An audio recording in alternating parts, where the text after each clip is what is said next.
So the first presenter would be Tom Harrison, who would be presenting on third-party DNS operator to registrar and registries protocol. I request Tom to come up and start.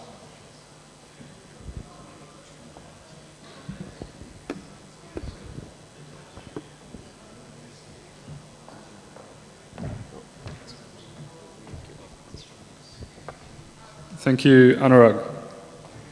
My name is Tom Harrison. I work in the software team at APNIC, and tonight I'll be talking about the third-party DNS operator to registries protocol, which is quite a mouthful.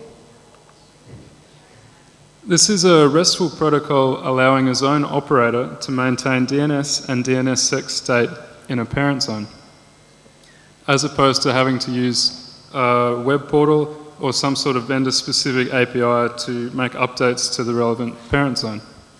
It's not yet finalized, it's a work in progress. The internet draft reference is on this slide.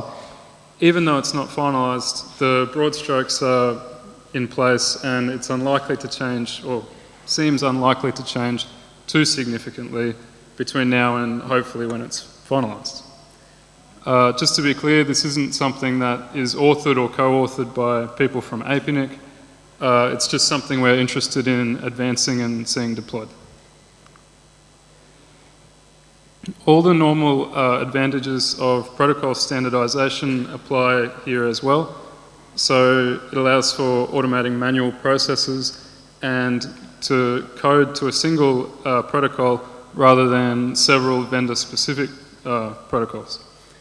Apart from that, it also facilitates the third-party operation of DNS servers. If you have a zone owner who wants to farm off their DNS to a third party, at the moment they need to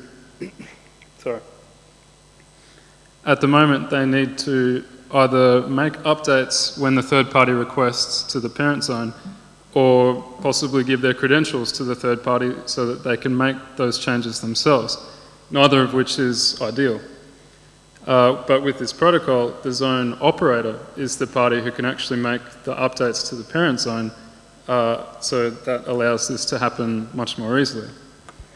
More specifically with DNSSEC, even people who aren't interested in DNSSEC as such would need to set it up as part of using this protocol to make updates to the parent zone. So that may help to increase DNSSEC uptake, which at the moment for APNIC is very low. For people who do care about DNSSEC and more generally, being able to automate the maintenance of key rollover will help to make that happen more often. There are keys in APNIC's reverse tree that have been there since 2012 because people set it up and then they never monitored it or made updates after that, which is less than ideal. There are two main parts to the protocol. The first is bootstrap and the second is maintenance. A zone operator who wants to use this protocol first gets the protocol server information for the parent domain. At the moment, that's intended to come from an extension to an RDAP record. Once they have that, they send a post to the server and they receive a random token DNS text record in response. They then put that text record in the zone that they operate to demonstrate that they control it, and they then either copy the DNS key records into mirror CDNS key records or add the intended DS state as CDS records in their own zone. CDNS key and CDS records have the same structure as DNS key records and DS records.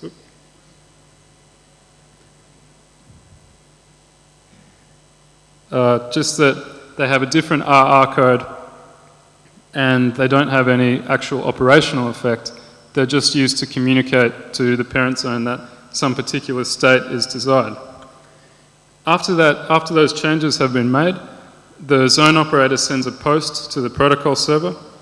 The protocol server verifies the presence of that random token in the child zone and creates DS records in the parent zone based on the CDS or CDNS key state. Maintenance is simpler because it can rely on the DNSSEC trust that was established as part of Bootstrap. The zone operator just makes the changes that they want to the records in their own zone. So, for example, to the NS or CDS or CDNS key records, and they then send a put to the server. The server verifies that if DNSSEC records have changed, that they are signed by a known KSK, and then updates the DS records accordingly. And it also updates whatever other records need to be changed as well, for example, the NS records. Deletion is simpler. The zone operator simply removes all the CDS and CDNS key records and adds a null CDS record and sends a delete to the protocol server, at which point the protocol server removes the DS records from the parent. We have test, client and server implementations at the GitHub link on this slide if you want to play around with this in your own environment. Thanks. Does anybody have any questions? Okay, thank you very much.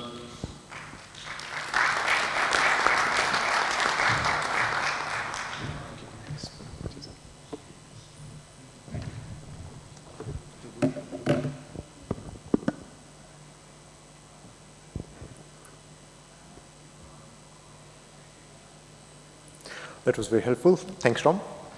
Next, I would like to call Buddhima Sabasinghe for her presentation on big data analytic identity.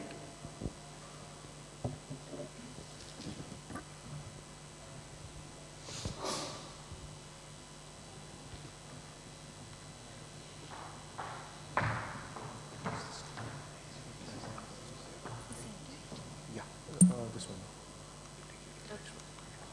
The microphone is over there.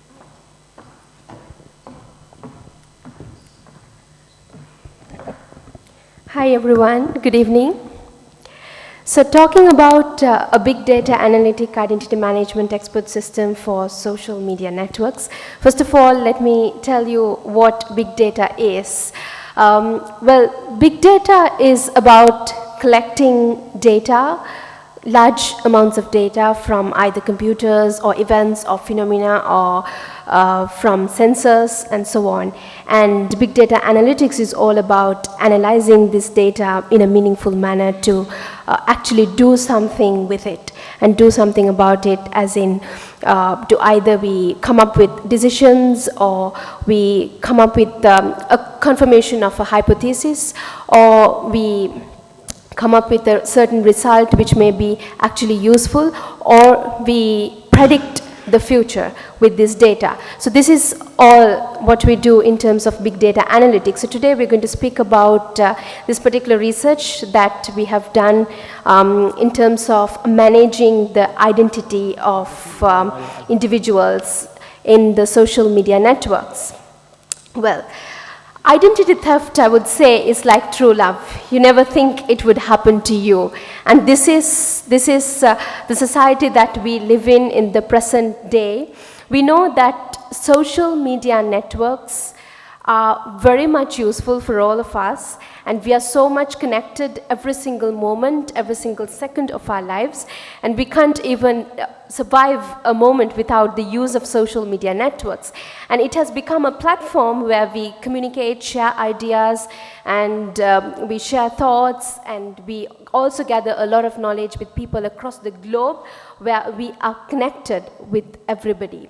Now the problem is whether we are really secure with the use of the social media networks. So I would take you through the agenda for the day. I would give an introduction on the social media networks, and then we would look at identity management in social media, the approach that we've taken, and going through the methodology and the results and discussion. So the use of social media, as I mentioned, it has revolutionized the ways of communication of people across the globe, and it has brought all of us together. Wherever we are in the world, we are connected with the use of social media networks. And with this connectivity, we are sometimes not aware of the issues in terms of security and privacy that we need to really look into and experience in a very bad way sometimes by our own identities being stolen by another person. So this is the risk that we are speaking of, and there is a greater need for identity management in social media networks. So when we speak of the need, going through the statistics, I don't know whether you've actually gone through these statistics before. This is as at 2015 December, we've seen that 83 million of Facebook profiles are found to be fake, and 65 million of the LinkedIn passwords are at a risk, and over 30,000 passwords have been cracked by the end of last December. And cyber theft hacked 24 million of Zappos and Amazon customers. These are places that we are all dealing with, starting from Facebook to LinkedIn to Twitter to all of these social media networks that we are working with today.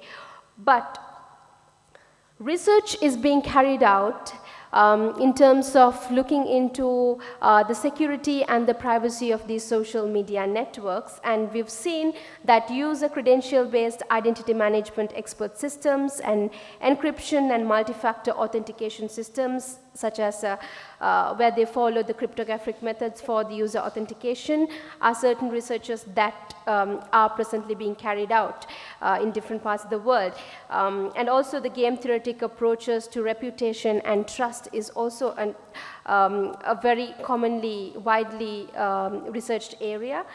And also e-commerce also looks into certain studies which they do in terms of managing the user identities of the use of social media networks.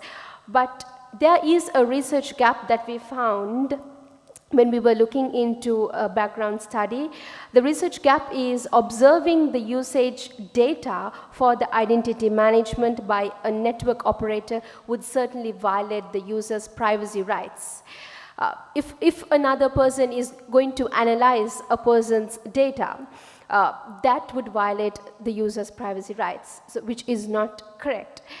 If we are going to really analyze this data. So this actually has retarded a proper development of an effective identity management system for the social media networks. Of course, when we speak of Facebook, we do have certain authentication mechanisms, but the problem is, if I would ask you the question, would you ever know if I am going to speak to user B, a person called B, if I am A, can I really make sure that I am certainly speaking to user B or somebody else? Or can user B really make sure that that user is speaking to A or somebody else? Now, this is always a question in terms of identity, which needs to be managed, because we never know which moment, which second, which millisecond our identity can be stolen by another person when our data is everywhere in the World Wide Web. So this actually has retarded the development of an effective identity management system in social media. And this research gap, with this research gap, we had to come up with an effective identity management system without violating the user's privacy rights. So this is what we looked at. A person can never be understood by his words, but by his actions, of course. So we proposed to analyze the user's behavior by developing a hidden Markov model for each user at the network operator's end. So this hidden Markov model is dynamically updated as and when a user browses the social media network to capture his usage character. So each user would have a unique hidden Markov model according to the system that we developed, and the user activity sequence from login to log out would be checked against his typical usage behavior to identify whether the user is a legitimate or a non-legitimate user. So this was the mechanism that we used. And if I go through the methodology that we used, we have two main models here.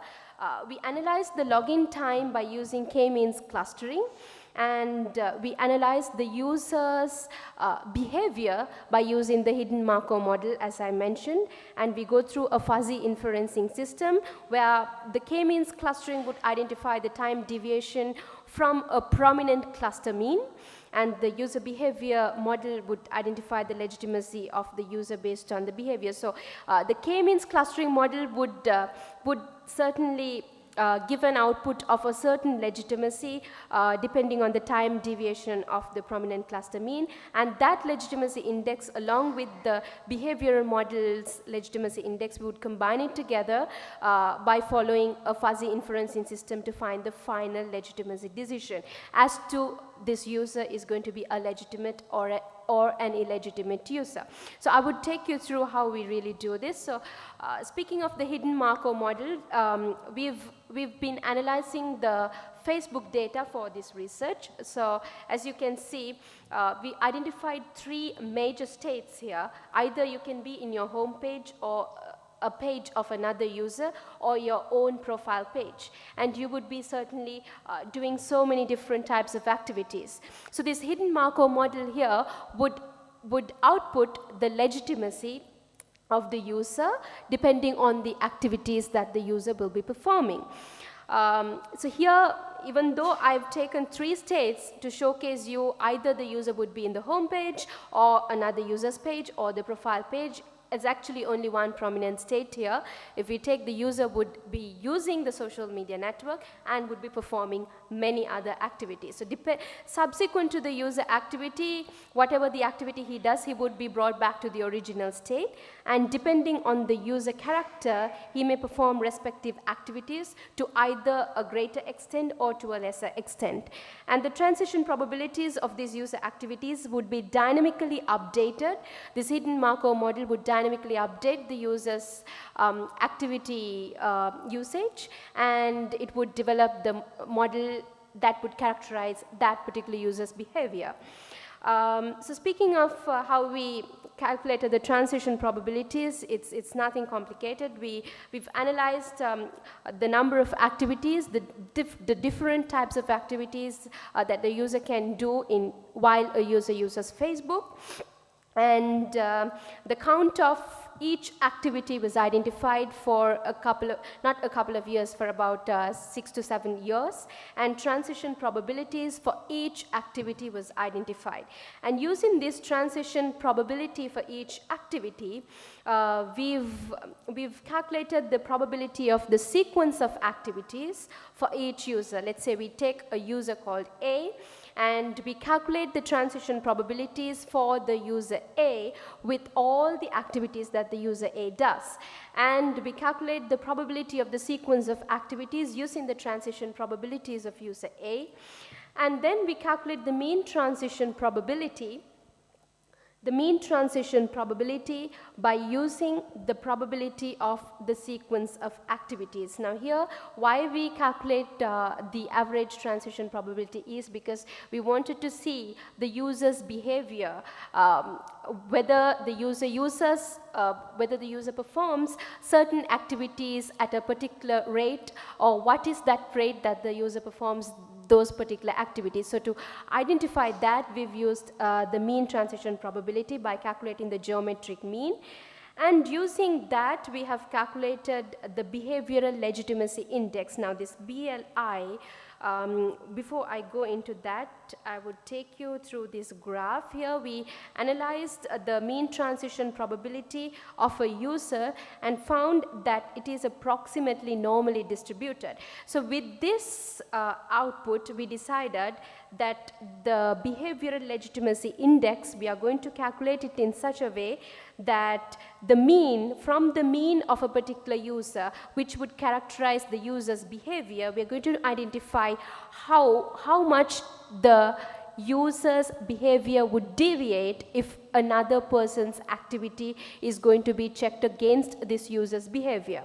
So the behavioral legitimacy index was calculated as given in the equation there, where we're going to find the difference between the mean and the standard deviation of the user as to how much it deviates from its usual behavior.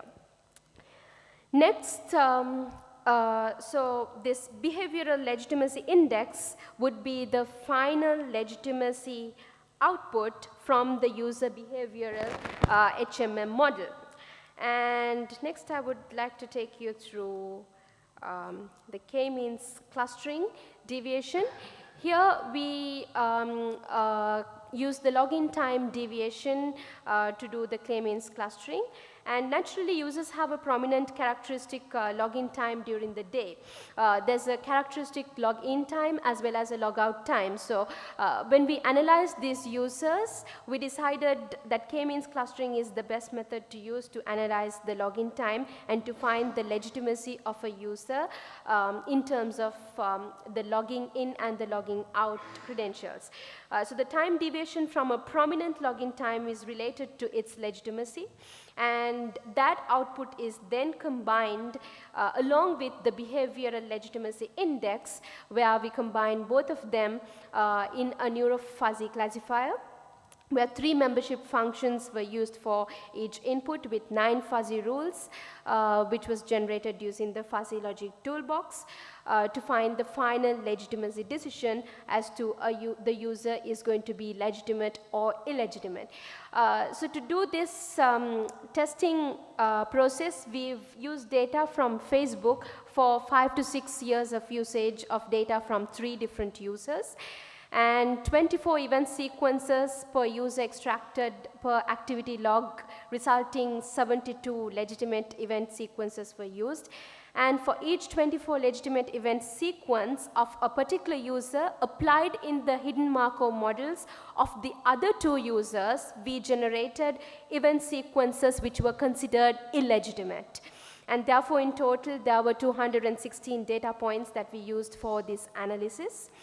And the results are as follows. The hidden Markov model user behavioral model alone gave an accuracy of 73.61% in detecting the authorized users or the users who were found to be legitimate, and 71.33% accuracy in detecting unauthorized users or users that were found to be legitimate. An overall precision of detecting a right user in that way, either as a legitimate user or an illegitimate user, was found to be 72.1%.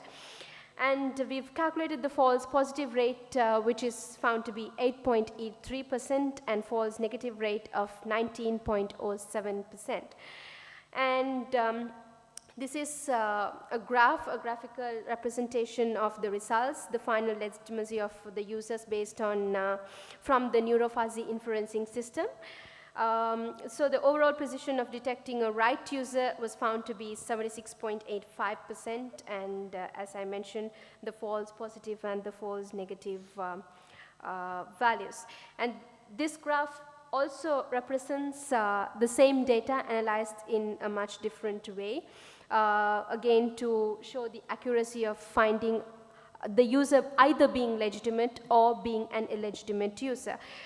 So with these results, we've actually got promising results to prove this model of finding the user either being legitimate or an illegitimate user by analyzing the user's behavior using the user behavior hidden Markov model and the k-means clustering to which we use to analyze the user's login credentials.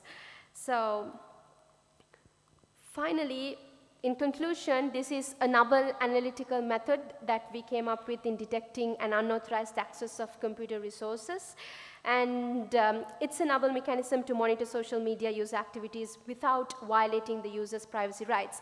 Now, how do I say that we are not violating users' privacy rights is because we are using a hidden Markov model to analyze the user's behavior at the network operator's end.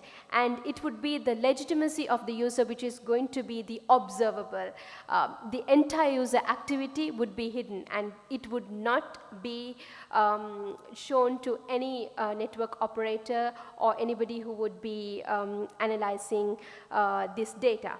And this principle can be applied to any web-based application which requires user identification based on its activities. And even for e-commerce systems, this can be applied. And this research is currently it's being in process, and we are extending it to also look into the natural language processing, where we are planning to analyze what the user types in as well, which would count for the user's legitimacy identification. So with that, I would like to wind up my presentation, and thank you very much. Thanks, Budhima. So I think we have got some questions. Sorry, Fokrul from APNIC. I have a small question. So this hidden Markov model, how do you track the baseline? So if I pretend to be Bill Gates, and I have the user's pattern of using a same way, how you detect that I'm not Bill Gates? I mean, what is the baseline of this Markov model? The hidden Markov model, you mean? Yeah. Yes. So how we're doing it is, as I mentioned to you, we create each hidden Markov model would be unique for each user. All right. So we are going to analyze the user's behavior. User will be using the social media network. Let's say it's my profile, right? So I will be using Facebook. I start using it from day one, and whatever my activities will be characterized by the usage that I am, by my usage, which I would be continually using, all right? So that would characterize my behavior. So whenever a certain, let's say, whenever I perform an activity, all right, my activity sequence will be checked against my behavior, which is identified as the general behavior. So if it is different, it would show that it would deviate from the mean of my usage. So each one of us would have a hidden Markov model which is unique to us, and we would have a mean. All right, and that mean would be unique to me if it is my profile. So if another person is going to use my profile, that person would use it at a different rate. So the mean, the standard deviation, the difference between the mean and the standard deviation would show a difference. But that level that we are going to look at in terms of identifying whether the user is a legitimate or an illegitimate user would differ depending on the level that we are looking at. Now, in this research, we've taken 0.5 as the threshold. So we can take a different threshold even, like 0.4 or 0.6. So with the 0.5 threshold, we have come up with these results. I believe I answered your question. Yeah, thank you. Thank you. There's one more question. Yeah, so I'm Valwan from University of Jaffna. So I have a couple of questions. So you said so you're using data from 3 users. Yeah, we've analyzed data from 3, we actually still continuing this research. So far, we've analyzed 3 users' data for about 6 to 7 years of Facebook usage. So where we analyzed each and every single activity that the user has performed. And there are 216 data points, right? So how do you validate? So you said you came up with figures like 76 or 73% accuracy rate in predicting in the behaviors, right? Yes. So do you think that my data point is sufficient to train the system, like the model, hidden Markov model that you have? And how many, say for example, so 3 to 5 to 6 is a very long time to predict someone's behavior, right? So you need, there are new users always coming up in the system. And so how do you do that dynamically? How do you scale the system as well? For example, because for each user you want to build up a separate model, right? So you're going to learn it separately, but there's a complexity and how many data points that you need to come up with the reliable estimate of its actually, legitimacy. That's a very good question. This model would be an evolving model that we are going to actually propose. Now, we've collected some data from a few users, as I told you, and we did this research, we did the testing process to see how accurate it is, and we found these results, all right? But the thing is, in general, when we really put it into practice in the industry, what we will be looking at is, now, let's say the hidden Markov model that is responsible for my profile, all right? So it will be a continuously evolving model. So the accuracy, now there was certain, now when we speak of the false positive rate, as far as I can remember, it was 8.85%, and the false negative rate was some 6.68%. But these values would also actually decrease to a level if we have more data points, if we can analyze with more data. but to do that, we need to analyze a lot of data for a long period of time. So with this evolving model, there would certainly be more accuracy that we can see in terms of results.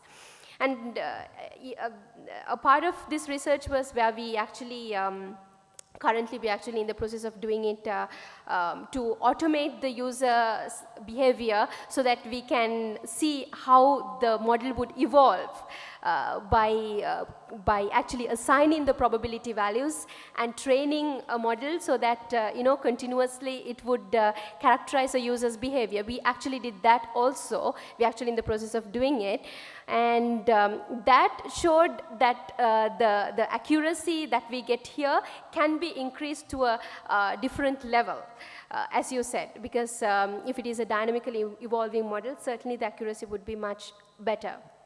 So basically, you want to develop an online algorithm that it evolves the model with Yes, online learning. It would be an online algorithm. And so one last question. So you said, so how many of the data points are you using for learning, and how many of them are for testing, like out of this 216? Out of the 216 now, as I mentioned, we have used 25 sequences were selected for each and every user, data sequences. And let's say one particular user, we select a set of sequences and we test it, and we test the same sequences on or probably another person's data is also applied on this person's data, where we generate the illegitimate sequences. You get my point? Now, I have my sequences here, which are found to be legitimate, and sequences from another user is taken and applied on my HMM model to generate the illegitimate sequences. So such sequences were generated about 75 sequences, and yes, that's how we analyzed the data. All right, thank you. Yeah, okay, thank you. Thank you, Buddhima. More questions? Okay, thank you. Thank you. That's great. Thanks.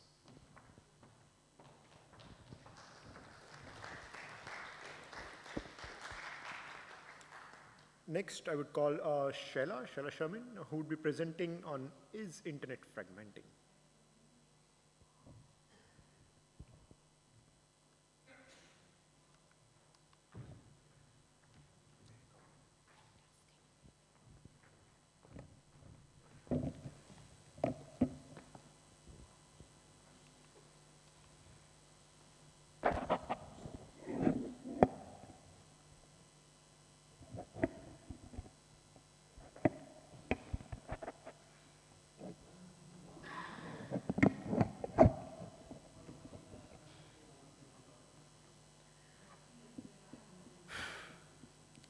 Hello everyone, I'm Shaila Sharmin from, I'm working in an ISP of Bangladesh, linked to technologies.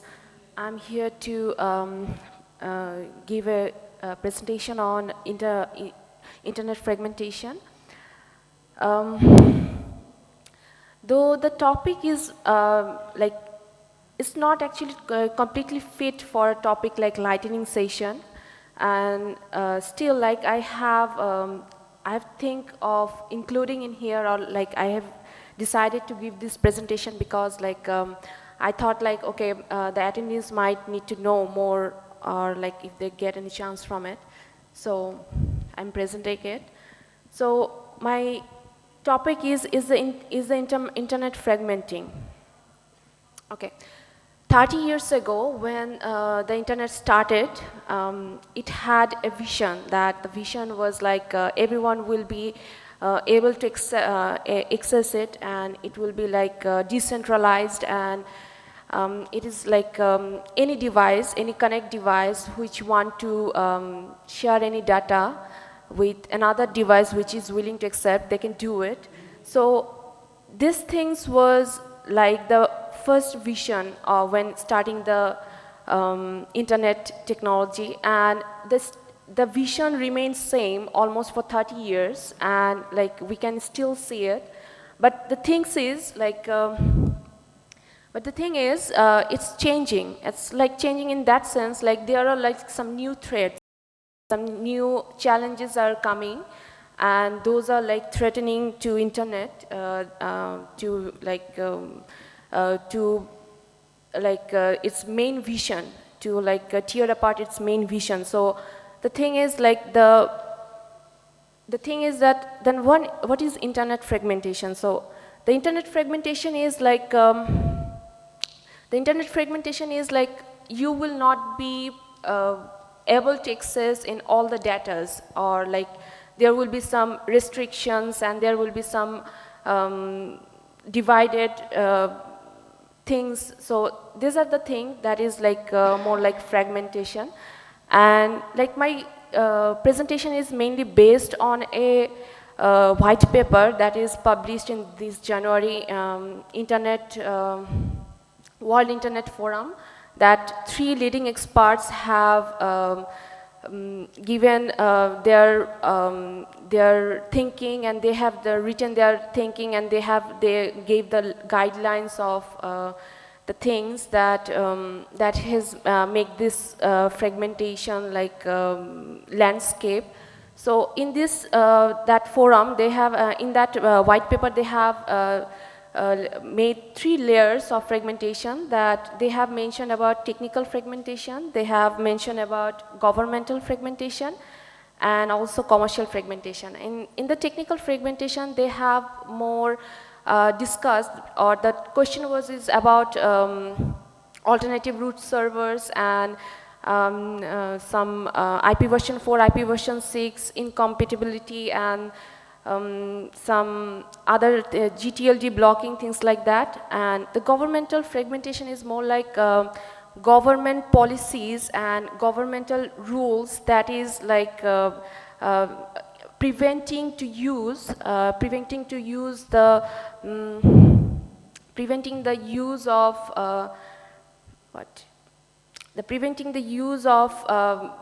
the internet, not the internet, that certain resources, or uploading it, or like using it, things like that.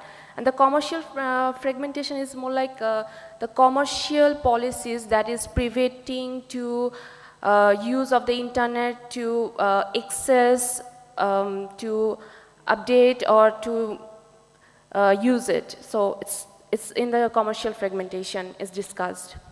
So I have like made this, like I have kept all these 10 forces, like there was like 28 forces they mainly have talked about, but they are like the main 10 forces, which is like the main things they have mentioned. So this is the thing I have put in this chart, this top 10 forces. We can see that there is the impact. We can see the impacts are like more like how much it's going to affect, and the characters that is like mentioning, is it neutral, or is it like negative, or it's like positive kind of thing. And the layers also mentioned: governmental, commercial, and technical. And on the right top, we can see that the alternative root server. I'm starting with the technical fragmentation. On the right top, we can see that alternative root server.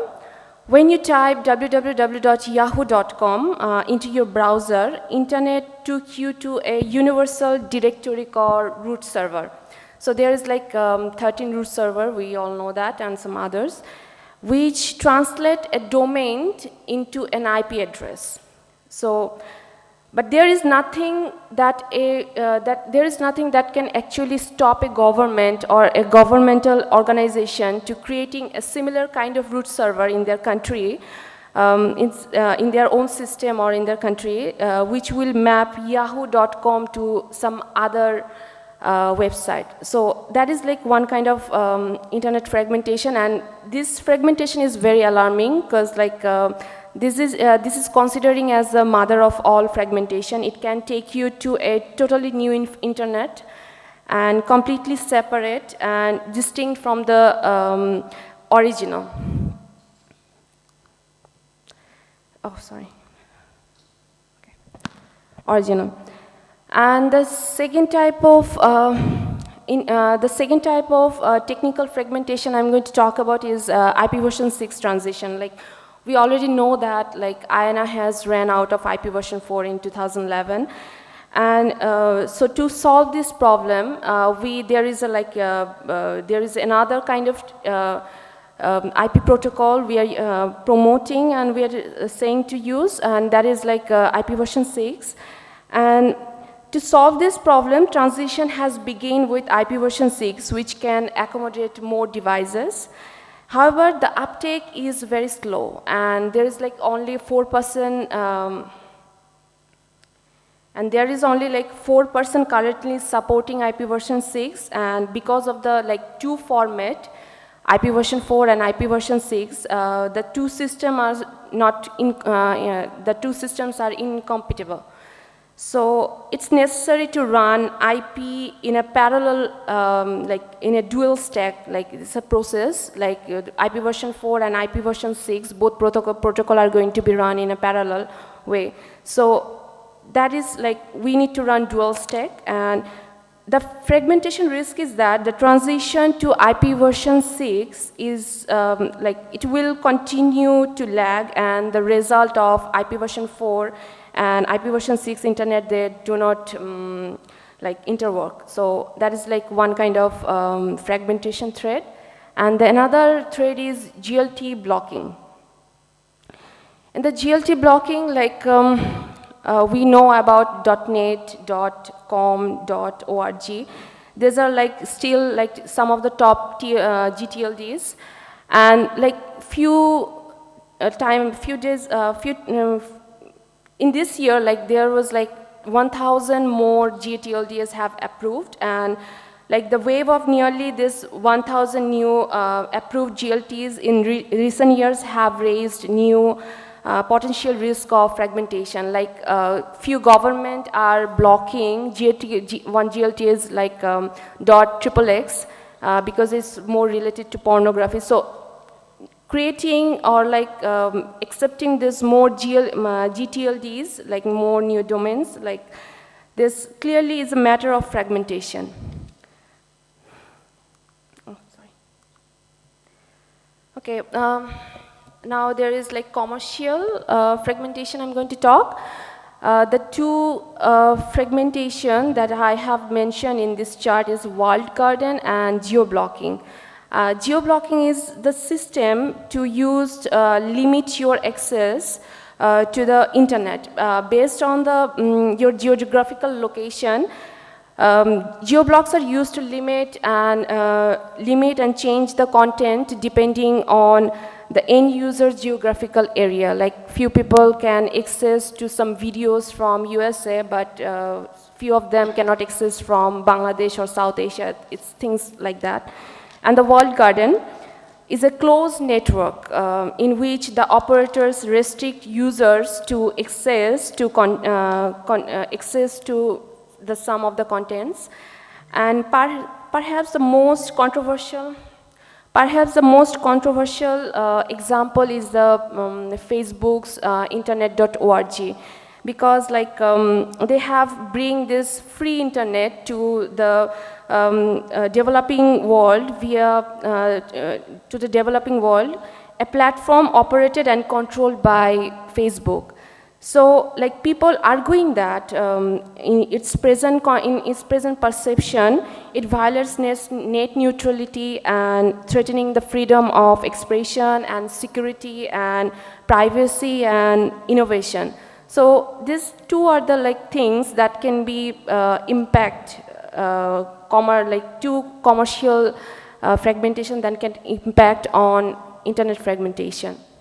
And there are like some others that is related to governmental fragmentation, like cyber sovereignty and content censorship. In cyber sovereignty, we can see that like we know that like it means government desire to exercise control over the internet contents and the internet within their own borders, like including political, economical, and cultural, and some technical activities. In content censorship, it's more like filtering and blocking websites and social networks or other resources offering undesired contents for the country's perspective. Like a freedom fighter from one country can be a terrorist from of other countries. So it's like that. So governments are restricting a lot of contents nowadays in every country. So this is like one kind of fragmentation.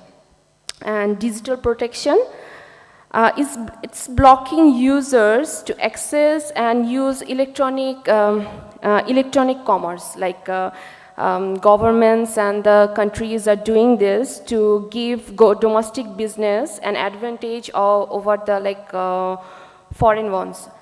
And data localization. In the data localization, there's like architectural and routing changes are made to keep the data flows inside the territory. Countries are increasingly placing geographical restriction over domestic business storage and transferring data. So this is also creating, data localization is also creating a threat. It's like considering as a threat, and it's also creating fragmentation. And data privacy as well. Government have been made some, government has become more sensitive about the privacy of the data, and to privacy concern over the cross-border transfer of user data. They are like becoming more protective over it. So these are the like 10 forces that was mentioned on that white paper, and these are the things that is to be watched. And there's some other forces as well, like 18 more. Like I haven't mentioned it in here. And these are the resources I have collected this information from, based on the Future of Internet Initiative white paper, and the 10 forces that is threatening to tear internet apart. And if you want to know more about these 10 forces and the others, you can go through the resources. And that's it. Thank you. Any questions for Sheila? I have a small comment to make. So while it seems going somewhere in the negative side, but at the same time, encryption comes as a savior. So we have at one end Let's Encrypt, project like Let's Encrypt, which are pushing more and more SSL to prevent such blocks, at least the blocks which are done on informal scale, as well as we have DNSSEC, which is preventing a completely different version of root zone. So I think a bit of work is going on that side as well to prevent that from happening. Like I haven't questioned about it. Like, is it good or is it bad? Like I just have like saying that these things are like creating the fragmentation. In some cases, maybe like they're good, like things that like censorship and some contents that the governments are blocking. Maybe they are thinking that it's not going to be that much suitable for their countries. But some others are like really alarming. So that is like what mentioned in here. Okay. Thank you. Thanks, Sheila.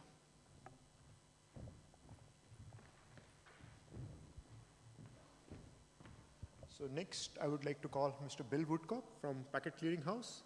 He'll be talking about PCH peering survey, and PCH works closely around key internet infrastructure that includes root DNS, hosting of servers, critical CCTLD servers, as well as around internet exchange points. I think that's a valid introduction. Hi. So 5 years ago, we were asked by the OECD to do a survey of interconnection agreements between internet service providers. Prior to that, the largest survey that had been done of interconnection agreements had analyzed 16 agreements. We did a survey, got good response. We analyzed 142,000 of them, which gave us a pretty good coverage. We were very happy to find that 4,300 internet service providers out of about 5,800 extant at that time were represented in the data set, and that was 96 countries. So that survey is is up online.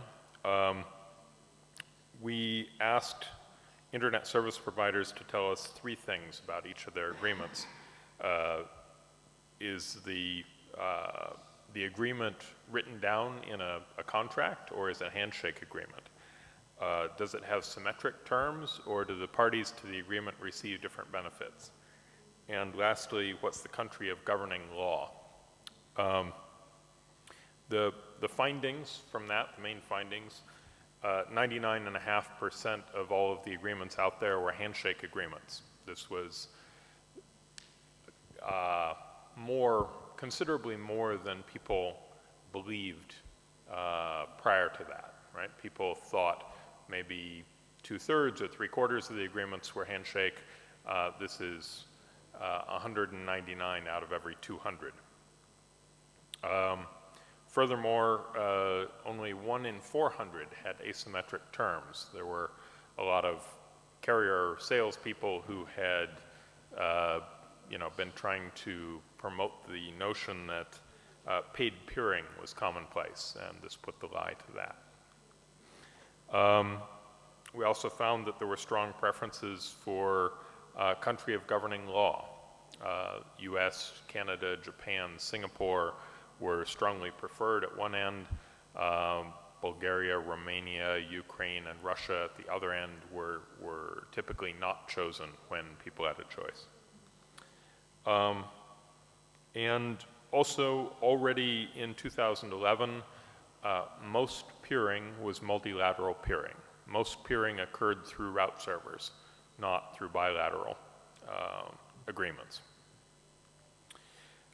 Since 2011, this paper has been downloaded more than 500,000 times. It's been referenced in zillions of other papers and used as the basis for a lot of public policy making, regulatory rulemaking, legislation, and so forth.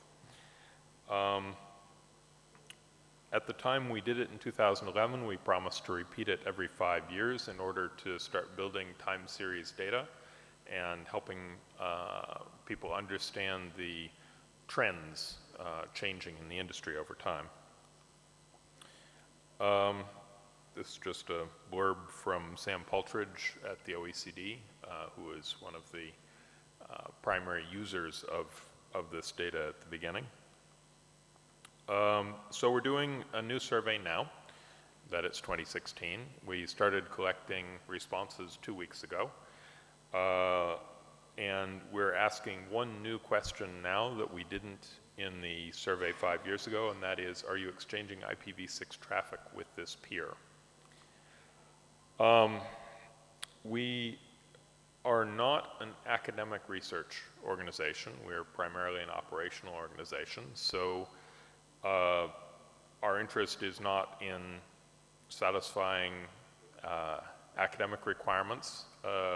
We take a sort of different approach to this.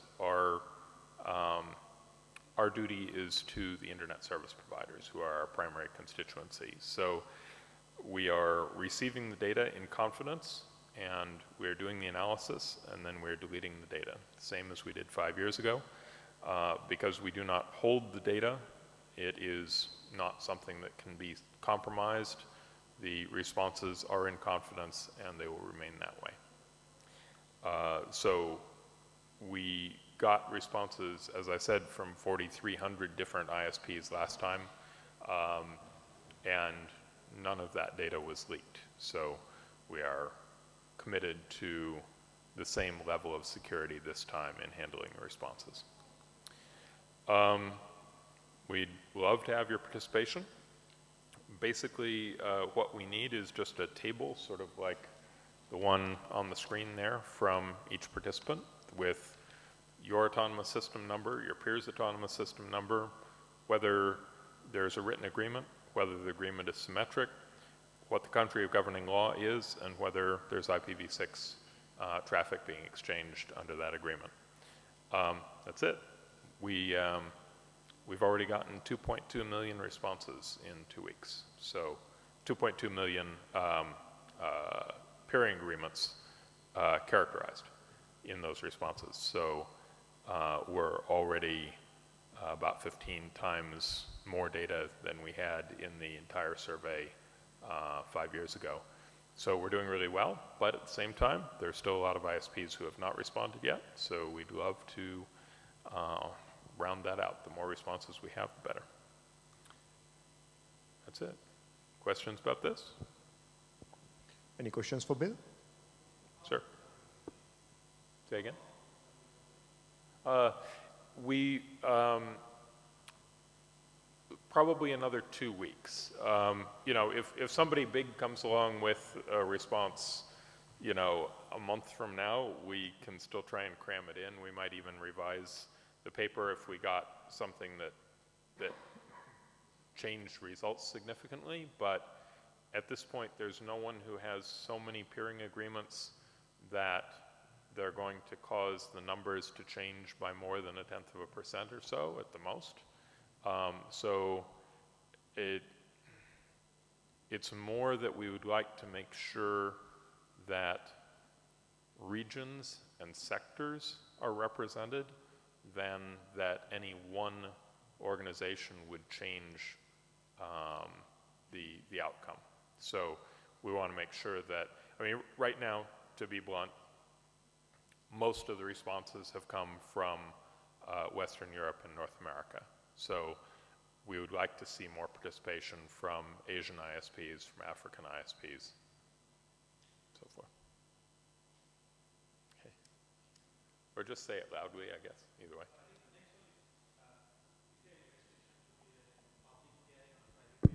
Can I define my private peering information?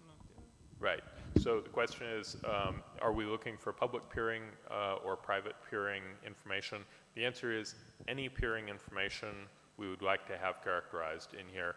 What we do not want is transit information. We don't want you to tell us about transit that you're buying or transit that you're selling. We're only looking for your horizontal peering connections with other network service providers. Any kind that you have, we'd love to hear about. And also, just as we added the question about IPv6 this time, because people asked us to last time, if there are other things that you think that we should be trying to characterize, then by all means, let us know that also. One of the big things that is apparent already from the data that we've received is that whereas 5 years ago, multilateral peering was a majority, now it is a vast majority. I mean, in very rough terms, it might have been 55 or 60% of peering sessions 5 years ago. Now it's more than 90%. So, that's, you know, unofficial as yet. I'm just looking sort of at very preliminary results, but okay. All right. Thanks much. Thank you, Bill.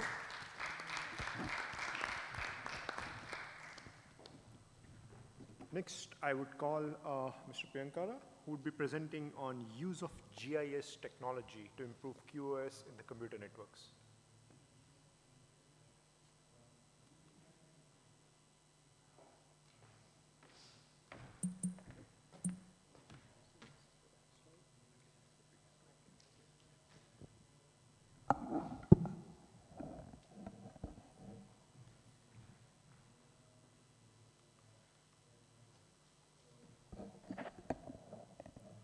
Okay, good evening everyone. I am Prabhat, a system engineer attached to the University of Ruhuna.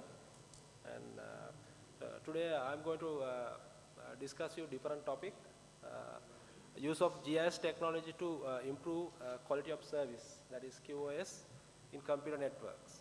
So this is my team. And so all are from, actually I'm attached to the Faculty of Agriculture. So this is my team. And so all of you know, so network failures, that will badly affect network and service availability and as well as maintenance cost. So any failure, so we will suffer for this kind of things. So therefore, efficient fault elimination, fault prevention, and removal of their causes are very important. So that's why the network monitoring is a critical factor. So to identify the faults, and then fault elimination and fault prevention and removal. So all the things are based on the identification. So that is the monitoring pass. So as you know, there are many tools are available for monitoring. For example, Nagios, Catchy, Wireshark. So there are many tools. But there is one problem. So almost all the tools are based on attribute data. For example, that may be inbound traffic, maybe outbound traffic. So all are attribute data, right? So so we can think differently, and we can apply some of the GIS technology to identify fault locations, right? So that will significantly help network operators to reduce network downtime and improve its quality, and finally the quality of service, right? So as we know, in GIS technology, that is presenting spatial information. So that is a that is a picture that worth 1,000 of words. So therefore, that is very important. Rather presenting attribute data. So if we can present our network monitoring data using GIS technology, so we can easily identify, we can easily monitor faults.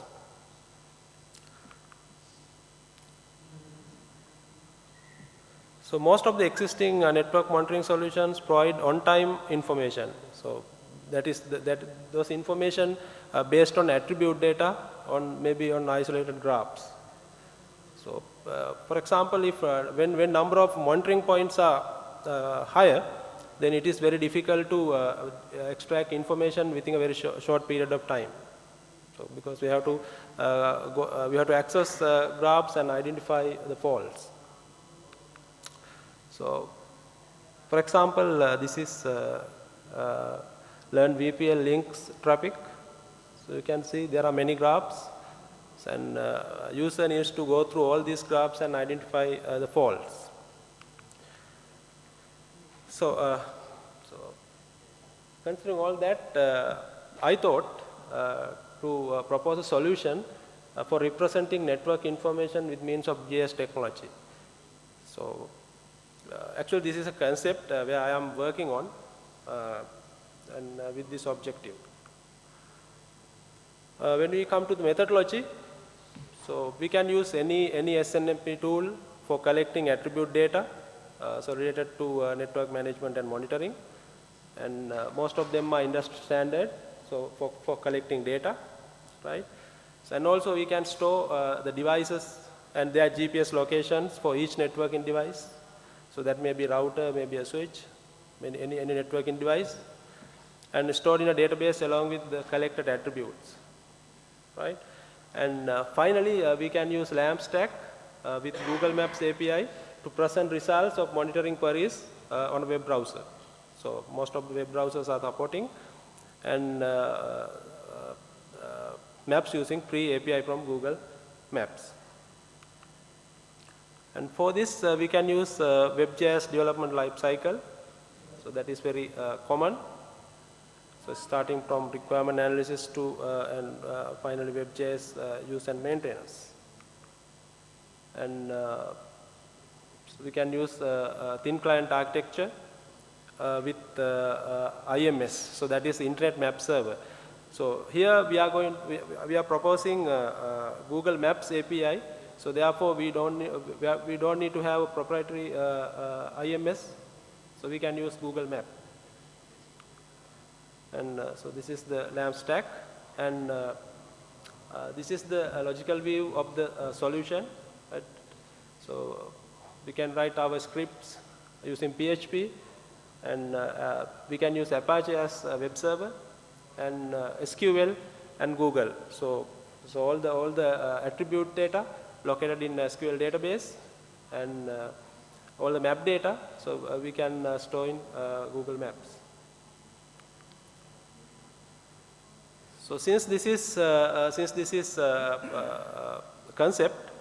So these are the anticipated outcomes. So the proposed solution can be implemented on geographically spread large-scale computer network to monitor their backbone and critical equipment. So this is very important for geographically spread large-scale computer network. And also we can use this to monitor routers, switches, firewalls, any of the active device. So for example, like this, so we can graphically represent the topology, and by using different colors, so we can indicate their state. And also for the links also we can have different colors, so according to their state. So and also by clicking on the nodes or the link, user can access relevant attribute data. So then it will pop up the data. So these are some of the limitations, as I think, and this is suitable only for geographically spread large-scale computer networks. And also there should be a possibility to access database of SNMP tool. That depends on the tool we are going to use. And these are some of the references. So if you have any questions related to this, so you can ask now. Any questions? All right. Thank you very much.